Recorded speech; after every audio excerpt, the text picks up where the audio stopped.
کہ اس کو کمپریہینڈ کر سکیں. ٹھیک ہے. کیسے؟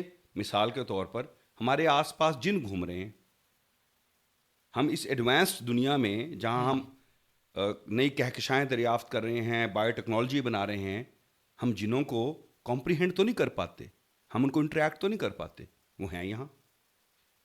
اچھا, اس پہ پھر سوال آ جائے گا کہ جی ہم تو جنوں کو بھی نہیں مانتے.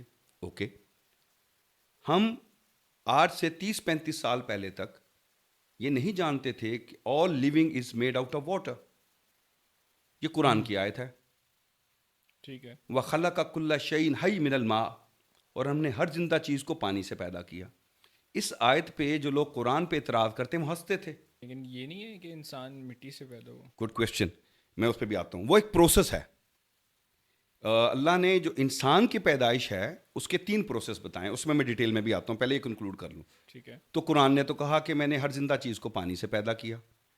سائنسدان تو اس پہ ہنستے تھے, عام لوگ بھی ہنستے تھے. ہمیں کچھ عرصہ پہلے پتہ لگا ایسے ہی ہے. تو ہو کیا رہا ہے, قرآن چونکہ کتاب تخلیق ہے, خالق کی کتاب ہے, اس میں تمام ایونٹس اس طرح لکھے ہوئے ہیں جس طرح بنانے والا بناتا ہے اور لکھ دیتا ہے. ٹھیک ہے. ہم چونکہ سائنس کو لے کے آگے چلتے ہیں جو کہ کتاب تحقیق ہے. سائنٹیفک اپروچ جو ہے وہ اسلام کے خلاف نہیں ہے. اسلام اینڈ سائنٹیفک ہے. سائنٹیفک کیا ہوتا ہے؟ سائنٹیفک ہوتا ہے امپیریکل ڈیٹا لیں, میتھمیٹکلی پروو کریں, ایویڈنس دیں تو مانوں گا. ٹھیک ہے. اللہ بھی یہی کرتا ہے. اب جس طرح اس نے تو بتا دیا, ہمیں ایک وقت لگا, قرآن آنے کے 1400 سال بعد ہم پہنچے کہ ہاں یار ہر زندہ چیز تو پانی سے بنی ہوئی ہے. ہمارا استدلال آرگیومنٹ یہ ہے کہ آپ کو یوں ہی ٹائم لگے گا پہنچنے میں کہ جہاں آپ کو پتہ لگے گا کہ یار یہ چیز تو ہے. تو سائنٹیفک جو سیمپل طریقہ ہے کرنے کا, مثال کے طور پر ایک میتھمیٹیکل ایکویشن ہوتی ہے, یہ ان کو میرے سے بہتر پتہ ہے, وہ ایک دفعہ ایک ڈیٹا لے کے ایک سرٹن سینیریو سرکمسٹانس میں جب آپ پروو کر دیتے ہیں, آتا ہے hence proved and it's considered proven unless it's proven otherwise. میں وہی سائنٹیفک اپروچ لے کے چل رہا ہوں. میں کہہ رہا ہوں یار ایک کتاب آئی ہے میرے پروردگار کی طرف سے, اس میں اس نے کچھ باتیں لکھی ہیں جو سچ ثابت ہوئی ہیں اور مجھے سمجھ بھی آ گئی ہیں. اس میں کچھ باتیں لکھی ہوئی ہیں جو مجھے سمجھ نہیں آئی ہیں, لیکن میں کہتا ہوں وہ سچ ہوں گی, کیونکہ ہسٹوریکلی سیمپل میں وہ باتیں ٹھیک نکلی ہیں. ٹھیک ہے. یہاں سے میں لے کے چلتا ہوں کہ بھائی میں اس اللہ کی بات کر رہا ہوں, وہ دعویٰ کرتا ہے میں نے سب کچھ بنایا. ٹھیک ہے. آپ جن یونیورسل فورسز کو کہتے ہو وہ دعویٰ ہی نہیں کرتی. میرا جو اللہ ہے اس نے بنایا ہے اور وہ دعویٰ کرتا ہے. یونیورسل فورسز میں کہتا ہوں انہوں نے بنایا ہے, وہ نہیں دعویٰ کرتی آ کے. ٹھیک ہے. میرا جو اللہ ہے وہ پھر اپنے نمائندے بھیج رہا ہے, یونیورسل فورسز نمائندے نہیں بھیج رہی. میرا جو اللہ ہے وہ اس دنیا میں انٹرفیئر کرتا ہے, اس کو سسٹینیبلٹی سے چلاتا ہے. یونیورسل فورسز کوئی انٹرفیئرنس نہیں کرتی. آخری بات, میرا اللہ آج کی موسٹ ماڈرن سائنس سے آگے کی باتیں بھی بتا رہا ہے جو کہ ابھی تک ہمیں نہیں پتا. ہمیں نہیں پتا, وہ بتا رہا ہے. ڈیلٹا کہاں ہے؟ ڈیلٹا وہی ہیں, اس نے بنائی ہیں, اس کو پتا ہے. ہم نے صرف دیکھی ہیں, ہمیں دیکھا ہوا علم ہے. ہم اپنے آس پاس بہت ساری چیزیں کمپریہینڈ نہیں کر پاتے. آج سے 400 سال پہلے کا آرگومنٹ ہے, آج بھی ویلڈ ہے. میں اور آپ اس دیوار کے پار نہیں دیکھ سکتے, وقت کے پار کیسے دیکھیں گے؟ ایسا ہی. وہ اللہ ہے, وہ وقت کے پار دیکھتا ہے کیونکہ اس نے بنایا. مطلب ہم ان کو یہ ایکسپلینیشن دے سکتے ہیں کہ جو چیزیں آج آپ ایکسپلور کر رہے ہیں یہ ہمیں 1400 سال پہلے بتائی گئی ہیں, اور ابھی تک جو آپ ایکسپلور نہیں بھی کر پائے وہ بھی ہمیں پتہ ہے. ایگزیکٹلی. اسی کی بنیاد پہ ہم یہ فیصلہ کرتے ہیں کہ یار یہ ایسی ہے. میں آپ کو ایک مثال دیتا ہوں, یونیورس کیسے بنی. دیکھیں ابھی بھی بات ریپیٹ ہو رہی, ابھی بھی وہ تو اس کو یونیورس ہی کہہ رہے ہیں. ملٹی ورس ایک پروبیبلٹی ہے. میرا رب کہہ رہا ہے نہیں بھائی یہ 7 ہیں. یونیورس کیسے بنی اور خدا نہیں ہے, یہ آرگنائزڈ لیول پر ایک گروپ آف پیپل آئے تھے ارلی 20th سینچری میں, جب سائنس نے اچانک شفٹ کی تھی. بہت ساری انوویشن ہونے لگیں. ہم نے پتہ کر لیا لائٹ کیسے ٹریول کرتی ہے, لائٹ میں پیکٹس ہوتے ہیں کہ ویوز ہوتی ہیں. ہم نے نیوٹن کے لاز کو اپلیکیبل مشینز میں بدل دیا. ہم نے ٹریول کرنا شروع کر دیا آسمانوں میں. تو ہم نے کہا یار ہم تو بہت بڑی توپ چیز بن گئے ہیں. تو انہوں نے ایک ایک تھیری پیش کی جو بڑی خوبصورت سی تھی الفاظ میں. انہوں نے کہا کہ any thing that does not have data does not make sense hence naan sense. God does not have data so God does not make sense hence naan sense. میں ایگری کرتا ہوں اس سے. لیکن یہ کہاں سے آیا کہ God does not have data? جس کو وہ گاڈ کہتے ہیں, میرا اللہ, اس نے قرآن بھیجا ہوا ہے. That God does not only exist, he sends a data, he claims it's a data that does not have any error, and he claims proof even one single thing wrong, and I shall not be your God. ہم اس کو test ہی نہیں کرتے. Test کرتے ہیں تو اس طرح سے کرتے ہیں جو سائنٹیفک نہیں ہوتا. میں اس کی مثال دوں گا آپ کو. پچھلی جو صدی ہے, برٹن رسل صاحب اس میں تھے, بہت بڑے فلاسفر تھے, دانشور تھے. کچھ لوگ 20 سینچری کو رسل کی سینچری کہتے ہیں. ان سے کسی نے سوال کیا کہ آپ نے قرآن پڑھا جو آپ کہہ رہے ہیں کہ قرآن غلط ہے؟ ان کا no, because all gospel truths are like. یہ ان سائنٹیفک رویہ ہے. جس چیز کو آپ نے پڑھا ہی نہیں ہے اس کو آپ غلط کیسے قرار دے سکتے ہیں؟ تو میری پلی صرف یہ ہے کہ جن سائنٹیفک بنیادوں پر, جن سائنٹسٹ کے کہنے پر ہم یہ اسیوم کرتے ہیں کہ دنیا خود بخود بنی ہے, ان کی اپنی اپروچ انفارچونیٹلی بڑی ان سائنٹیفک تھی. اس کی بیک گراؤنڈ بھی ہے, وہ میں آپ کو پیش کروں گا. تو سائنٹیفک اپروچ یہ ہے کہ آپ ڈیٹا لیں, اس کو دیکھ لیں. قرآن میرا وہ ڈیٹا ہے جو میرے اللہ نے دیا ہے, جس کو آپ ایگزامن کر لیں. اب قرآن میں ایک دفعہ اور میرے یوٹیوب چینل پہ ایک صاحب نے سوال یہ بھیجا ہوا تھا کہ جی قرآن میں تو غلط باتیں لکھی ہوئی ہیں, مثال کے طور پر. اچھا جی کیا؟ وہ جی قرآن میں اللہ نے حضرت مریم کو کہا کہ اے عمران کی بیٹی تم نے یہ کیا کیا, حالانکہ عمران تو ان کے خاندان میں تھا ہی کوئی نہیں. عمران تو کئی سال پہلے گزر گئے تھے. تو میں نے ان کی خدمت میں گزارش کی تھی کہ یہ قرآن کی زبان اور ڈکشن کو نہ سمجھنے کا نتیجہ ہے. قرآن عربی میں ہے. عربی میں فیملی پہ نام چلتا ہے. اس فیملی قبیلے کے پورے لوگوں کو یہی کہا جاتا ہے. بائی دا وے ہمارے پہاڑی علاقوں میں اور دیہاتوں میں بھی ہوتا ہے. میں ایک خاص عمر تک لوگ مجھے میرے دادا کے نام سے پکارتے تھے کہ یہ فلاں کا ہے. تو وہ عمران اس ٹرائب کو بھی کہا جا سکتا ہے. دوسرا یہ کہاں لکھا ہوا ہے کہ ایک عمران 400 سال پہلے اس خاندان میں آیا تھا, دوبارہ کسی نے نام نہیں رکھا ہوگا. کیا ہمارے یہاں نام ریپیٹ نہیں ہوتے؟ نام ریپیٹ ہوتے ہیں. بیٹے کا نام وہی نام, ولید بن امیہ بن ولید, یہ ایک بندہ تھا رسول اللہ کے زمانے میں. تو ان کو سمجھ, تو اعتراض ایسا ہے کہ جو بے معنی سا ہے, سمجھ بوجھ کی وجہ سے نہیں ہے. اور اس سے فرق کیا پڑا اس واقعے پہ؟ دوسری بات, کوئی فرق نہیں پڑتا. یا ایک صاحب نے اعتراض کیا کہ قرآن میں لکھا ہوا ہے کہ اللہ تعالیٰ نے داؤد علیہ السلام کو لوہے سے زرہ بنانی سکھائی. وہ کہتے ہیں جناب ہمیں ہسٹوریکلی پتہ ہے کہ لوہا جو ہے حضرت داؤد کے بعد انوینٹ ہوا. اوکے جناب علی, آپ جن کو کہتے ہیں ہسٹوریکلی پتہ چلا, کیا آپ ہر تیسرے دن ان معلومات سے رجوع نہیں کرتے؟ تو ہو سکتا ہے یہ بھی وہ معلومات ہوں. جس کو ہم سائنٹیفک انفارمیشن کہتے ہیں وہ ساری ایسے ہے جس میں ہر کچھ سالوں کے بعد کچھ نہ کچھ رجوع کرنا پڑ جاتا ہے. یہ لائٹ ایسے ٹریول کرتی ہے, نہیں سوری یہ ایسے بھی ٹریول کرتی ہے, نہیں سوری یہ دونوں طرح ٹریول کرتی ہے. یہ گریویٹیشنل فورس ہوتی ہے, نہیں کچھ کیسز میں نہیں بھی ہوتی. مطلب ریسرچ چینج ہو جاتی ہے. جی اپروچ یہی ہے. جن لوگوں نے جب کچھ چیزیں ہو گئیں, بن گئیں, ان کو ویژولائز کیا, اینالائز کیا, ریسرچ کی, ان کو ان کے بارے میں دھیرے دھیرے چیزیں پتہ لگیں گی. جس نے بنائیں اس کو ساری پتہ ہوں گی. وہ جو بتا رہا ہے, ہم پچھلے 200 سال میں فاسٹ فارورڈ سائنٹیفک ریسرچ کے زمانے میں وہیں پہنچ رہے ہیں جو وہ بتا چکا ہے. تو پھر اس کا مطلب ہے وہ درست کہہ رہا تھا. یہ ایسے ہی ہے کہ آپ کے گھر میں ایک آپ نیا ٹی وی لے کے آتے ہیں, وہ نہیں چل رہا ہوتا, آپ بڑے پڑھے لکھے آدمی ہیں. ایک مکینک آتا ہے جو آپ سے بہت کم پڑھا لکھا ہوتا ہے, وہ 2 بٹن بنا کے چلا دیتا ہے کیونکہ اس کی ایکسپرٹیز اس چیز میں, وہ روز کرتا ہے. تو جس نے بنائی ہوگی وہ تو فوراً نہیں کر دے گا. تو یہ ڈیلٹا ہے ایک اس کا, سائنس کا اور قرآن کا. تو قرآن اللہ کا ڈیٹا ہے.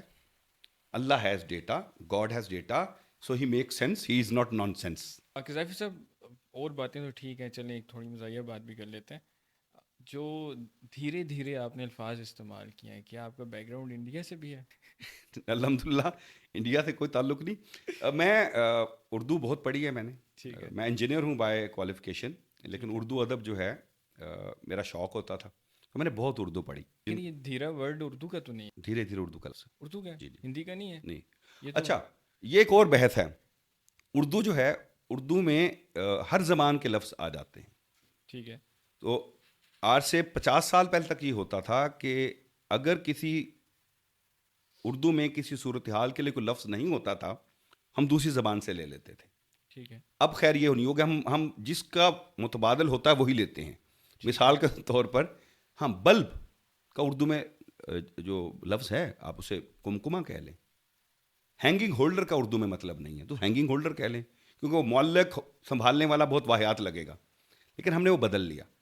تو اس پہ ایک خوبصورت بات یاد آئی کہ مشتاق احمد یوسی سے فرماتے ہیں کہ ایک بزرگ آئے ہوئے تھے لکھنؤ سے. وہ کہنے لگے کہ یار آپ کے کراچی میں زبان بہت غلط ہے، آپ کے یہاں ہر وقت لفڑا اور پھڈا ہوتا رہتا ہے، یہ کیا لفظ ہے؟ تو کہتے ہیں ہم نے گزارش کی کہ جناب علی اردو میں اس صورتحال کے لیے کوئی لفظ ہی نہیں ہے. بزرگ کہنے لگے نہیں بھائی، اردو میں یہ صورتحال ہی نہیں ہے، لہذا لفظ بھی نہیں ہے. تو دھیرے جو ہے، دھیر یہ ہو سکتا ہے سنسکرت سے ہو لیکن اردو میں استعمال ہو. ٹھیک ہے. اس بات کا مجھے آئیڈیا نہیں تھا، اس لیے میں نے یہ آپ سے سوال کیا. اچھا، ایک اور میری آپ سے جب ڈسکشن ہو رہی تھی بیک اینڈ پہ، تو ہم نے یہ ڈسکس کیا، اور ڈسکشن کے درمیان آپ نے ایک بات بتائی کہ آپ آیت بتا دیتے ہیں لوگوں کو، لیکن اس کا کوئی نمبر آپ نہیں بتاتے. اس کی وجہ احتیاط ہے 2 لیول کی. ایک تو یہ کہ آیتوں کے نمبر رکھنا، یاد رکھنا کوئی مشکل کام نہیں ہے. بے لیکن شمار آپ نے لوگ، کہا تھا نقصان ہے اس کا. جی مشکل کام بالکل نہیں ہے. بے شمار لوگ ہیں جن کو پورا شیکسپیئر یاد ہے، حالانکہ مشکل زبان، وہ قرآن سے بہت مشکل ٹیکسٹ ہے. بہت سارے لوگ ہیں جن کو مرزا غالب سارا یاد ہے، مجھ سمیت. آیت کا نمبر بتانے سے نا ایک تفاخر سا پیدا ہوتا ہے دل میں، ایگو سی آتی ہے کہ یار دیکھو میں کتنا بڑا عالم ہوں. ٹھیک ہے. نو آفینس، ڈاکٹر ذاکر نائک صاحب یہ کرتے تھے. بعد میں یہی تفاخر ان کو ایسی جگہ لے گیا کہ آج ان کا وہ مرتبہ نہیں رہا جو آج سے 15 سال پہلے ہوتا تھا. مطلب کہ آپ کا کیا مقصد یہ ہے کہ ان میں غرور آ گیا؟ آ جاتا ہے انسان کے اندر، آ جاتا ہے. انسان بلٹ یوں ہوا ہے. اسی لیے آپ نے سنا ہوگا کہ رسول اللہ صلی اللہ علیہ وسلم جو گناہوں سے پاک تھے وہ استغفار کرتے تھے سارا دن. بات آپ کی ٹھیک ہے، لیکن شاید ڈاکٹر ذاکر نائک جو ہیں وہ قرآن و حدیث کی روشنی میں وہ کام کرتے ہیں، اور وہ بالکل اسٹریٹ فارورڈ وہ بات کر دیتے ہیں جو ان کو کرنی چاہیے. جی وہ کریں، وہ اس میں شرماتے نہیں ہیں. بالکل شرمانا تو چاہیے شاید نہیں. ہم اس کو غرور کا پوائنٹ آف ویو نہیں یا لیتے. کچھ اور کہہ رہا ہوں، ان کی جو قبولیت تھی عوام میں ویسی نہیں رہی. یہ فرق پڑتا ہے اس کا. اور اس کی جو روٹ ملتے ہیں وہ جا کے ملتے ہیں شیخ عبد القادر جیلانی تک رحمۃ اللہ علیہ. ان کا فرمان ہے کہ آخری چیز جو انسان کے دل سے نکلتی ہے وہ حب جاہ ہے، سیلف پریس، میری عزت ہو. اور جب آپ نمبر لیں، میں کہوں گا آیت نمبر یہ، صورت نمبر یہ، تو آپ میں سے کو کہہ دے گا یار قذافی صاحب ماشاء اللہ، میں کہوں گا واہ جی واہ، میں نے کوئی کام کیا. حالانکہ آیت کا نمبر یاد رکھنا کوئی کمال نہیں ہے. آیت کا مفہوم یاد رکھنا، بر وقت بر محل اس کو بیان کرنا، اور امپورٹنٹلی اس پہ عمل کرنا، یہ زیادہ امپورٹنٹ ہے. تو ایک یہ وجہ ہے. دوسری وجہ بھی احتیاط ہے. وہ یہ کہ میں انسان ہوں، اور میں چونکہ فل ٹائم یہ کام بھی نہیں کرتا، میں تو اور بہت سارے کام کرتا ہوں. میں پریفر کروں گا کہ میں نمبر نہ بتاؤں، اور وہ نمبر بعد میں ہم اسکرین پہ لکھ دیں جس میں غلطی کا امکان نہ ہو، بجائے اس کے کہ میں نمبر بتاؤں اور میں غلط بتا دوں. کیونکہ جو سن رہا ہے اس کو نہیں پتا کہ میں نے دانستہ غلط بتایا کہ غیر دانستہ غلط بتایا. اس کا مقصد کہ آپ کا جو مقصد ہوتا ہے وہ صرف علم دینا ہوتا ہے، تو اگلے تک اگر علم پہنچ رہا ہے تو وہ انف ہے. ایک تھرڈ ایڈوانٹیج بھی ہے، اگر میں نمبر بتاؤں گا صرف اور لکھا ہوا آئے گا تو امکان ہے، یہ میرے استاد سے میں نے سیکھا، کہ وہ بندہ شاید اس کو ڈھونڈے. جب وہ ڈھونڈے گا مصحف کھول کے، قرآن پاک کھول کے، ہو سکتا ہے ایک آدھ کوئی اور بھی پڑھ لے، ایک آدھ حدیث کوئی اور بھی پڑھ لے. تو یہ احتیاط ضروری ہے جو بزرگ کرتے تھے. اسی طرح ہمیں یہ سکھایا گیا کہ جب آپ روایت بیان کریں کوئی، تو کبھی نہ کہیں روایت میں یہ لکھا ہوگا، آپ کے اس کا مفہوم یہ ہے. اگین اس کا میں ترجمہ کر رہا ہوں، میرے الفاظ غلط ہو سکتے ہیں. تو احتیاط جو ہے، جو اس وقت آپ نے چونکہ سوال کر لیا، ہماری لاسٹ گفتگو میں بھی یہ بات آئی تھی، جب آپ لوگوں سے اصلاح کے بارے میں گفتگو کر رہے ہیں، معاشرے میں بہتریاں لانے کے بارے میں گفتگو کر رہے ہیں، یا دین کے بارے میں گفتگو کر رہے ہیں، تو آپ کا اور میرا پہلا فرض یہ ہے کہ ہم محتاط ہو کے بات کریں. سب سے امپورٹنٹ چیز ہے یہ احتیاط. ہم نماز ہماری سب سے بڑی عبادت ہے. اللہ کیا کہتا ہے؟ جب اللہ اکبر کہہ کے نیت باندھ لو، پھر میں میری طرف متوجہ رہو، پھر دائیں بائیں نہ پھرو. احتیاط بڑی ضروری. لیکن یہ بڑا عجیب کانسیپٹ ہے، مطلب کانسیپٹ تو نہیں کہہ سکتے، آج کل بڑا عجیب ہوتا ہے، یہ میرے ساتھ بھی ہوتا ہے. ویسے اتنا ذہن میں سوچے نہیں آتی، جب ہم نماز کی نیت کرتے ہیں، اللہ اکبر کہتے ہیں، اس کے بعد تو ہمیں ساری دنیا یاد آ رہی ہوتی ہے. بالکل درست ہے. اگر یہ ہو رہا ہے تو اس کی کیا وجہ؟ آپ اچھے آدمی ہیں. اگین شیخ عبد القادر کی طرف رجوع کروں گا. مجھے ایک بات بتائیں، آپ کا یہ اپارٹمنٹ ہے، ہوں، اگر یہاں لوگوں کو پتہ ہے سب کو کہ یہاں اندر کچھ نہیں ہے تو کوئی چور آئے گا؟ یہاں نہیں آئے گا.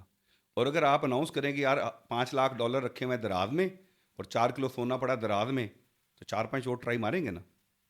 تو جب آپ اللہ کی طرف متوجہ ہوتے ہیں تو شیطان کو تکلیف ہوتی ہے، تو وہ آپ کے دل میں خیال ڈالتا ہے. لیکن اگر وہ پوری نماز ہی ہماری ان سوچوں میں نکل گئی، اللہ تو کہہ رہا ہے کہ آپ جب نماز پڑھو آپ کا پورا فوکس جو ہے اللہ پہ ہونا چاہیے. میں آپ سے متفق نہیں ہوں. اللہ نے کہیں نماز میں توجہ کی بات ہی نہیں کی ہے، نماز قائم کرنے کی بات کی ہے.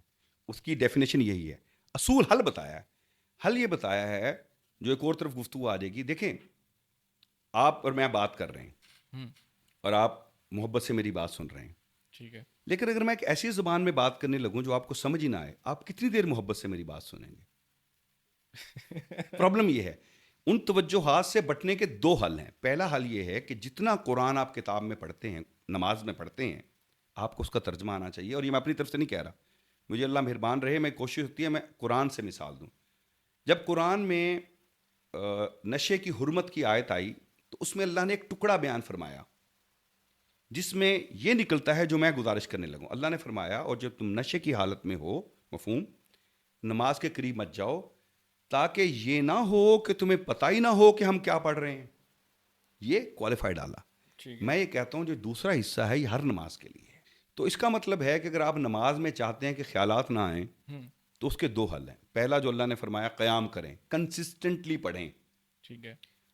جو وقت اللہ نے دیا. ان الصلاۃ کانت علی المؤمنین کتابا موقوتا، وقت پہ پڑھیں. دوسرا جو پڑھ رہے ہیں اس کے آپ کو اس کو پتہ ہو میں پڑھ کیا رہا ہوں. اس کا مطلب جب آپ پڑھتے ہوئے ترجمے کی طرف غور کریں گے نا، آپ نوٹ کیجئے گا آپ کا فوکس بہتر ہونے لگ جائے گا. یہی اللہ نے قرآن میں دوسرے کا کہا کہ تمہیں پتہ تو ہو میں کیا پڑھ رہا ہوں. اور یہاں سے رستہ کھلتا ہے قرآن کو سمجھنے کا. پھر آپ کہیں گے یار میں روز ایک ہی آیت پڑھ لیتا ہوں، ایک اور سیکھ لوں، ایک اور سیکھ لوں. تو میری اپنی ایک اسی پہ انٹرپریٹیشن ہے جو میری رائے ہے. آپ نے اگر 5 نمازیں پڑھنی ہیں اور صرف فرض بھی پڑھنے ہیں تو 8 اور 2 10 اور 3 13 اور 4 18 رکعتیں پڑھنی ہیں. اور عام طور پہ 3 آیتیں کہتے ہیں پڑھنے کا. 54 رکعتیں تو آیتیں تو آپ کو زبان نہیں آنی چاہیے. یہاں سے کام شروع ہوتا ہے. یہ میں آپ کو اللہ کی مہربانی سے ضمانت دے سکتا ہوں، جب آپ 54 یاد کریں گے نا، آگے وہ آپ کو خود یاد کرا دیں. تو نماز میں شیطان بالکل مشغولیت کرتا ہے، تنگ کرتا ہے آپ کو. اس کا حل یہ ہے کہ آپ اللہ کی طرف فوکس کریں. اب آ جائیں حلال و حرام کی طرف. دیکھیں جی، میں ایک کوشچن آپ سے پوچھنا چاہوں گا. آپ نے وقت کی بات کی کہ نماز وقت پہ پڑھنی چاہیے، اور ایک ریسنٹ میرے ساتھ کیس ہوا ہے، عشاء کی نماز کا وقت تھا. میں نے ان سے کہا کہ آئیں نماز پڑھتے ہیں. انہوں نے کہا عشاء کا ٹائم ہے، عشاء کی نماز ہے، یہ تو جتنا لیٹ پڑھیں گے اتنا ثواب ہے. تو کیا عشاء کی نماز با جماعت پڑھنا ضروری ہے، یا اگر آپ لیٹ کر کے خود جان پوچھ کے نماز قضا کر رہے ہوں، لیٹ پڑھ رہے ہیں، وہ ٹھیک ہے؟ آپ کو اب آپ نے بات چھیڑ دی تو ہم اور قضا نماز جو ہے نا، یہ مجھے سمجھ نہیں آتی. ٹھیک ہے. نماز قضا کرنا یہ مجھے سمجھ نہیں آتی. ٹھیک ہے. وجہ کیا اس کی؟ اللہ نے جب ساری سہولتیں دے دیں، کھڑے پڑھ لو، بیٹھے پڑھ لو، تیمم کر کے پڑھ لو، لیٹے ہوئے پڑھ لو، آدھی پڑھ لو، پھر قضا کرنے کی کیا توقع بنتی؟ ٹھیک ہے. تو قضا نماز نہیں کرنی چاہیے. لیٹ کرنا کوئی خوبی نہیں ہے. لیکن عشاء کی تو قضا نہیں ہوتی نا، عشاء کا تو فجر جی تک ٹائم ہوتا کوئی خوبی نہیں ہے. آپ کو رول ماڈل کیا ہوگا؟ رسول اللہ صلی اللہ علیہ وسلم ہے. اول وقت میں پڑھتے تھے. وجہ کیا ہے؟ انہیں تو تہجد بھی پڑھنی ہوتی تھی. سوئیں گے تو اٹھیں گے نا. دوسرا جو میں سائنٹیفکلی بات دیکھیں، ہم میں سے کیا کسی کو پتا ہے، ہم نے لاسٹ ٹائم بات کی میری زندگی کتنی، جیسا آج کل 7:30 بجے عشاء کی نماز کا وقت ہے اور میں اور آپ زندہ تھے، وقت آ گیا، کیا ہمیں پتہ ہے ہم 11 بجے زندہ ہوں گے؟ نہیں. تو ہم یہ کیوں مشقت لینا چاہ رہے ہیں کہ خدا نہ خواستہ ہم 11 بجے سے پہلے مر جائیں اور جب پروردگار کے حضور پہنچے تو ایک نماز ہماری ادا شدہ نہ ہو؟ میں تو یہ رسک نہیں لوں گا. یہ تو کہتے ہیں کہ اگر نیت کی جائے تو اس کا ثواب آپ کو مل جاتا ہے. اس نے نیت کی ہو کہ میں رات کو لیٹ نائٹ پڑھوں گا، پھر ثواب مل جائے گا. ثواب اور چیز ہے، ثواب اور چیز ہے، ذمہ داری اور چیز ہے. ثواب پروردگار اس لیے دیتا ہے کہ وہ رحمان ہے. محبت کیا ہے؟ یہ بالکل ایسے ہی ہے کہ آپ گھر جائیں، بیٹیوں کے ساتھ زیادہ ہوتا ہے. آپ کی بیٹی ہے، اس نے کہا تھا کہ بابا میرے لیے چیز لے کے آنا. آپ کو گھر کے قریب پہنچ یاد آیا کہ میں بھول گیا ہوں. آپ گھر جائیں گے، اس کو کہیں گے نا بیٹا میں بھول گیا ہوں، وہ آپ کو کچھ نہیں کہے گی. لیکن اگر آپ لے کے جائیں گے تو وہ خوش ہوگی. اسی طرح کیا چوز کریں گے آپ؟ لے کے جانا. تو پروردگار تو زیادہ ڈیزرو کرتا ہے نا. تو اللہ کے ساتھ عبادات میں بنیادی اصول یہ رکھیں کہ ہم نے ٹک ان دا باکس، تو وہ مان لیتا ہے. کیا ہم ٹک ان دا باکس پہ راضی کریں گے اس کو؟ کیا وہ ڈیزرو کرتا ہے کہ ٹک ان دا باکس پہ راضی کریں؟ اچھا میری نہ مانے، میں تو اتھارٹی نہیں ہوں، رسول ہیں صلی اللہ علیہ وسلم. کیا وہ ٹک ان دا باکس پہ راضی کرتے تھے ان کو؟ نہیں. تو ہمیں ان کو رول ماڈل لے کے چلنا، تاکہ ہم نمازیں وقت پہ پڑھیں. ہاں جو اجازتیں ہیں وہ اجازتیں ہیں. میں کنٹروورشل گفتگو سے بہت پرہیز کرتا ہوں، لیکن آپ کہیں پھنسے ہوئے ہیں، نماز کا وقت ہو گیا ہے، صرف فرض پڑھ دیں، آپ کی نماز ہو گئی. ٹھیک ہے. اور اگر آپ کے پاس فرض پڑھنے کے لیے وقت نہیں ہے پروردگار کے لیے، تو اپنے بارے میں بھی دوبارہ غور و فکر کریں اور اپنے پروردگار کے بارے میں. اس بارے میں ایک اور سوال آتا ہے کہ اگر کوئی شخص ثواب کی نیت سے لیٹ کر رہا ہے، ٹھیک ہے، کہ مجھے زیادہ ثواب ہوگا، اللہ مجھے زیادہ ثواب دے گا، ٹھیک ہے، اور وہ پھر لیٹ کر رہا ہے. جی بالکل. دیکھیں جو نیات ہے نا، ہمارے لیے رول ماڈل رسول ہیں صلی اللہ علیہ وسلم. اللہ انہوں نے کہا اعمال کا دار و مدار نیات پہ ہے. لیکن اگر آپ کی نیت اور آپ کا اپروچ وہ رسول اللہ کے رول ماڈل سے کانٹرڈکٹ کر رہا ہے، پھر اس کا یہ میں نہیں کہوں گا کہ آپ کو گناہ ہوگا، ثواب وغیرہ نہیں بھی ملے گا. رول ماڈل وہی ہیں. مطلب جب نماز کا وقت ہو تو وہ فرسٹ پریفرنس وہی ہے کہ آپ نماز پڑھیں ٹائم. عریب صاحب ہائرارکی بڑی کلیئر ہے دین میں. قرآن کا حکم جب آ گیا، اب کوئی چیز اس کو پریویل نہیں کرتی. نہیں کرتی. اس حکم کے اگینسٹ آپ کو اگر روایت مل جائے، آپ نہیں مانیں گے. آپ کہیں گے نہیں یار یہ اس میں کوئی گڑبڑ ہوگی. اسی طرح قرآن کا حکم آ گیا، قرآن میں حکم نہیں ہے، تفصیل نہیں ہے، رسول کی حدیث مل گئی صلی اللہ علیہ وسلم، اب وہ مانیں گے. اس کے عوض عمر بن خطاب کا یا علی رضی اللہ تعالیٰ عنہ کا یا ابوبکر کا عمل بھی مل جائے گا تب بھی نہیں مانیں گے. ہائرارکی بڑی کلیئر ہے. یہ دو فائنل اتھارٹیز ہیں، اللہ اور اس کا رسول. ٹھیک ہے. ان کی باتیں، رسول کی باتیں ہم تک صحابہ نے پہنچائی، وہ تیسری وہ ہے. ان کی ہم وہ ساری باتیں مانیں گے جس کو وہ رسول تک پہنچا دیں گے. عزت ہم سب کی کریں گے. ٹھیک ہے. مجھے یہ زیب نہیں دیتا. دیکھیں نا جی، مجھ سے ایک صاحب نے سوال پوچھا کہ فلاں صحابی، میں کہہ مجھے کیسے زیب دیتا ہے کہ میں صحابہ کے درجے بناؤں. صحابہ کو خاص طور پہ شرف حاصل ہے کہ انہوں نے چونکہ رسول کے ساتھ صلی اللہ علیہ وسلم زندگی گزاری، وہ اپنی جس عمل کو، جس بات کو وہاں تک پہنچا دیں گے، میں مان لوں گا. عزت میں سب کی کروں گا. ٹھیک ہے. عزت میں ہر اس آدمی کی کروں گا جس نے کوئی بھی خدمت کی ہے، جو صرف عمر میں بھی مجھ سے بڑا. مثال کے طور پر ہمارے ایک دوست ہیں جو ڈاکٹر اسرار صاحب کی اسکول آف تھاٹ سے ایگری نہیں کرتے. ہمیشہ ان کو ڈاکٹر اسرار صاحب کہتے ہیں ڈاکٹر اسرار صاحب نے یہ غلط کہا ہے. یہ ہے تمیز. ڈاکٹر اسرار صاحب کی اور مودودی صاحب کی باقاعدہ اختلاف تھے. یہ ایک زمانے میں 3 لوگ، اگر آپ کو نہیں پتا، امین حسن اصلاحی صاحب جو غامدی صاحب کے استاد ہیں، ٹھیک ہے. ڈاکٹر اسرار صاحب اور مولانا مودودی صاحب، یہ تینوں ایک ہی جماعت اسلامی میں ہوتے تھے. پھر انہوں نے اپنے الگ راستے. میں نے پوری زندگی کبھی اسرار صاحب کو ان کو مودودی صاحب کے علاوہ مخاطب کرتے نہیں سنا. ہمارے ہاں گڑبڑ ہوئی ہے کہ آپ اختلاف کرتے ہیں گفتگو سے، انداز بیان، بندوں سے نہیں. بندوں سے نہیں. ہم گالم گلوچ پہ اتر آتے ہیں. یہ تھیٹریکلز ہیں، کریں لیکن یہ مذہب میں نہ کریں. سیاست میں کریں، سب بسم اللہ، کوئی مسئلہ نہیں. ٹھیک ہے. کیونکہ اس میں ہوتا ہے کہ لوگ ایونچولی مذہب سے متنفر ہو جاتے ہیں. وہ کہتے ہیں 3 بندے مذہب بیان کر رہے ہیں، تینوں ایک دوسرے کو گالم گلوچ کر رہے ہیں، تینوں ہی نالائق ہیں، لہذا ان کا مذہب بھی نالائق ہے. ٹھیک ہے. یہ وہی گفتگو ہے جو میں آپ سے جوڑ رہا تھا. مختصر سا ٹائم لوں گا پھر آپ کا اگلا سوال. یہ جو خدا نہیں ہے اور خدا نان سینس ہے، گاڈ کہتے ہیں، یہ ویسٹ میں زیادہ آیا. اس کا میں آپ کو کانٹیکس دیتا ہوں. یہ مجھ سے ایک بار سوال ہوا تھا. ہوا یہ کہ ویسٹ میں چونکہ پریویلنگ یورپ میں جو ریلیجن تھا وہ کرسچینٹی تھا. ٹھیک ہے. یہ جوئزم تھا. صحیح ہے. جوز کو وہ ایز اے سوسائٹی ڈسکارڈ کر چکے ہوئے تھے ان کی حرکتوں کی وجہ سے. جوز کو اسرائیل بننے سے پہلے تک کرسچن بھی اچھی نگاہ سے نہیں دیکھتے تھے، ان کے کیریکٹر کی وجہ سے، ریلیجن کی وجہ سے نہیں.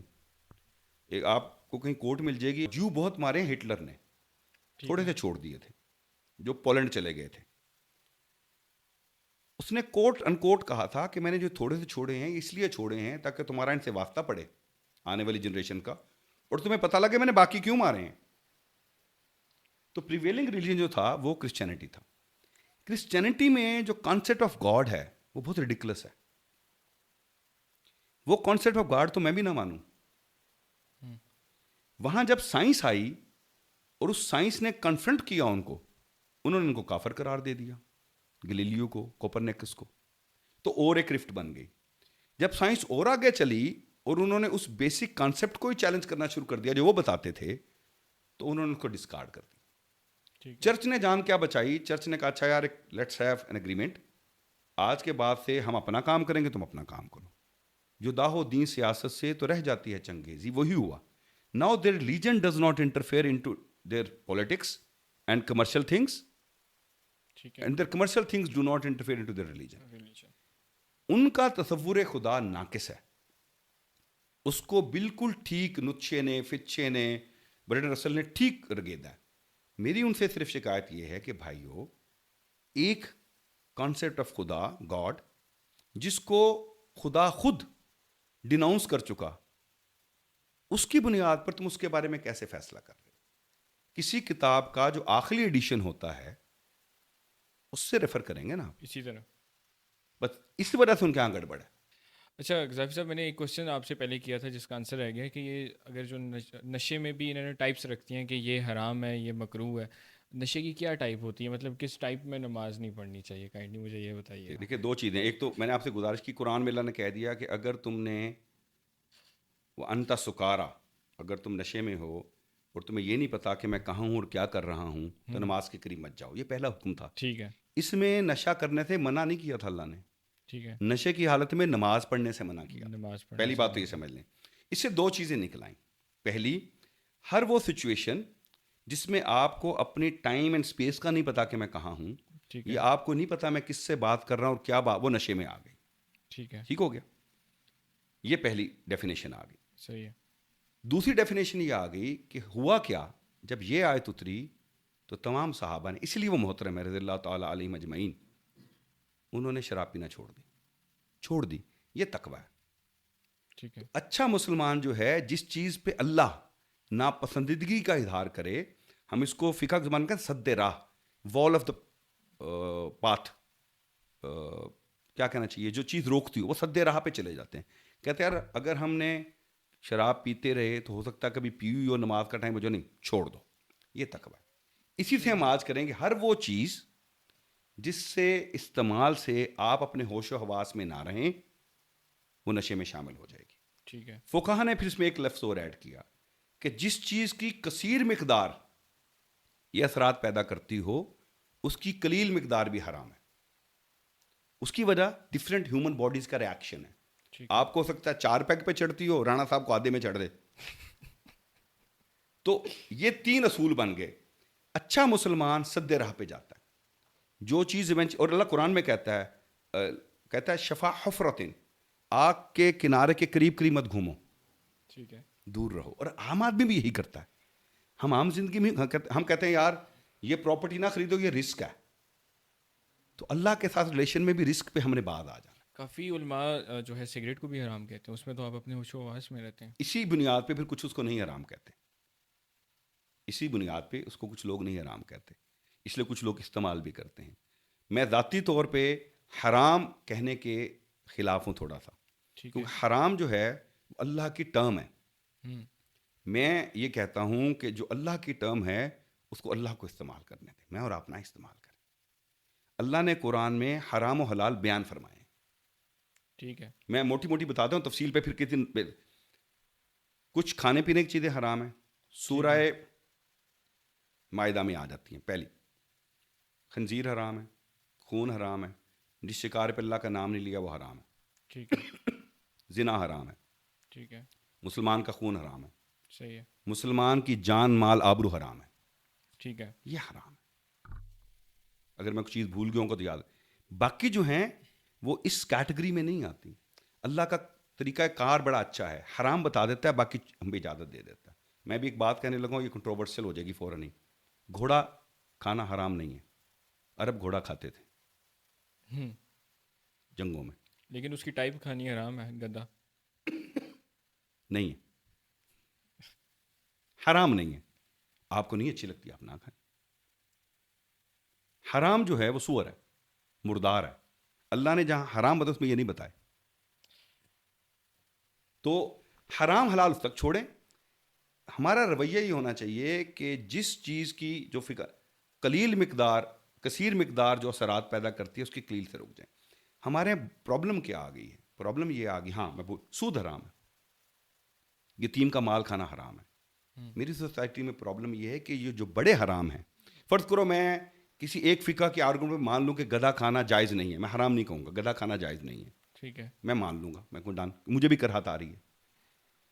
سر جی گدھا کھانے پہ تو بڑی لے دے ہو رہی ہے اور بڑے مسائل ہیں. یہ یتیموں کا مال کھا رہے ہیں، سود کھا رہے ہیں، وراثت نہیں دیتے، یہ تو بین حرام ہے. اس پہ کب بات ہوگی؟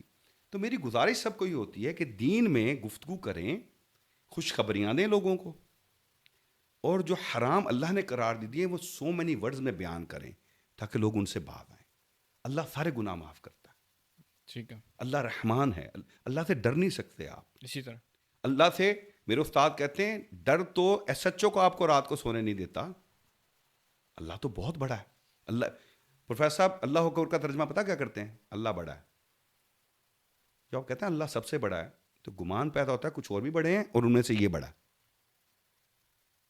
بڑا صرف اسی کو زیب دیتا ہے. آپ پوری اسلامی تاریخ اٹھا کے دیکھ لیں، اکبر اللہ کے علاوہ کسی کے لیے استعمال نہیں ہوتا. ٹھیک ہے کیسف صاحب، بہت شکریہ. انشاءاللہ ہم اگر اور کوئی سوالات ہوئے ان کی اگلی نشست میں بات کریں گے اور ان کے جوابات ضرور دیں گے. آڈینس آپ کا بہت بہت شکریہ، آپ ہمیں دیکھتے ہیں، اپنا قیمتی وقت دیتے ہیں. اگر آپ نئے ہیں یا آپ ہماری ویڈیو پہلی بار دیکھ رہے ہیں تو کائنڈلی چینل کو سبسکرائب کر لیجیے گا and don't forget to like comment and share. خدا حافظ. خدا حافظ. Thank you.